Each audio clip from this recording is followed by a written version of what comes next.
you, mate? Good, Dave. How are you today? Good, good. So I've got Scotty from BOS Jockey Wheels here, and Scotty's going to give you a bit of a rundown now on what we're going to do. Right, so today we're going to replace his original legs to our new legs here. So we're probably going looking at roughly a 700 and a 600 on the front, but we'll measure and then we'll show you how to do all that as well. On that, what sizes do the legs actually come in? All right, so we have a 400, 500, 600, 700. So the 700s are really mainly for the big off-roaders. Most common ones are for us are 5s and the 6s, and also the 4s are mainly for the road vans. Righto. And can you just give the viewers who don't know just a little bit of a rundown on your legs, their capability? I think they can hold like 1,800 kilo per leg and stuff like that, but you want to just talk about why we would go with a BOS leg over the stock standard little flimsy ones that actually come with the van. All our legs are rated to 1.8 tonne each, so they have got a good, nice lifting capacity. For replacing the original ones to the BOS Jockey Stabilising Legs, a lot more strength. You can actually lift your van if you are in a bad situation or you've got a flat tyre. You can lift, replace your tyre, drop it back down, and then nice and safe. So one, a lot safer. You don't have to have your jack with you at all times. You can have got 2 legs that can actually lift and support your van while you're changing the tyre or checking wheel bearings. Okay, on that, I know there's going to be people out there that are going to actually say, oh, but they're not a jack and you can't do this because you're going to twist your chassis and all that sort of stuff, right? Which, if you do it wrong, yes, you will do that. So, for instance, if you go and get your leg and you put the right-hand corner down and you jack it all the way to its possible thing, then you're going to twist your van and your chassis. Obviously, you've got to go around each leg or the 2 legs on the side that you're using, jack them up 5-10 mils, go to the back one, jack it up 5 or 10 mils and just rotate them, and eventually you'll get the wheel off the ground. Is that correct? Yes, it is. Look, best way I normally explain it to customers, if you're standing on one leg, you're having a lot more pressure just on one foot. If you're standing on both feet, you can stand for hours. It's exactly the same with the van. So you want to spread your weight over the tyre van, so that's 2 legs, 4 wheels, or 2 wheels, depending on what van you have. So if you are in a bad situation and you need to get that van on a good angle, we always say lift up a little bit further. If you do notice that you are taking a little bit more out of your suspension, probably go a little bit further, chock it up with sticks, rocks, wedges, whatever you need to do.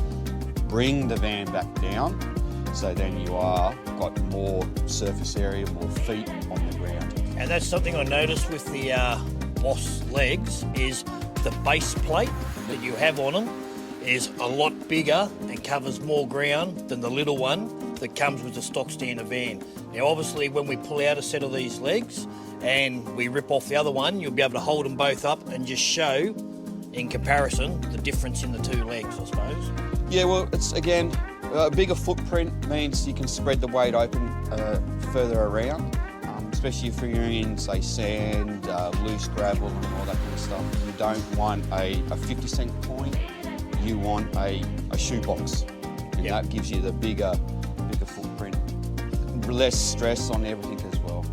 No worries. All right, so if somebody orders a set of legs, you're going to show us, I see you've got the old trusty tape measure here. The first thing you can do is go and measure it up, is that correct? Yeah, so the best thing we always like to do is get the van as level as possible.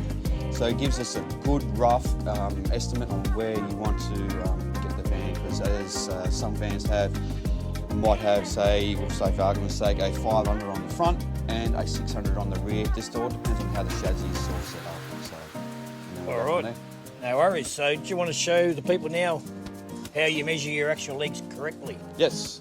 All right, so from here we have the top of the U bracket, so you can measure from here or from here. All right, so we've got the top of the U bracket for the legs and the top of the U bracket from the actual U bracket from the caravan itself. So grab a trusty tape measure. Hope you guys can see this one. Yep. All right, so from the top of our bracket, we've got 710. All right, so we always want roughly, say, a 20 to 30 mil clearance underneath. I always say if you can put your hand underneath once the leg is dropped, then we've got plenty of clearance. So we're probably looking at 700s all around. We might even go a 600 on the front with a pipe extension, and we might just go full 700 on the rear. Well, that's simple. So obviously you do the same for all of them just to be sure. Yes. Like that old saying, measure twice, cut once. Yes, so always check the front, and then also always check the rear, as we'll demonstrate at the rear. So we had 720 on the front,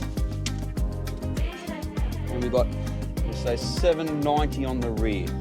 So 700 for us is actually taken from the top of this bracket, and if we hand down to the floor, we have Plenty of room.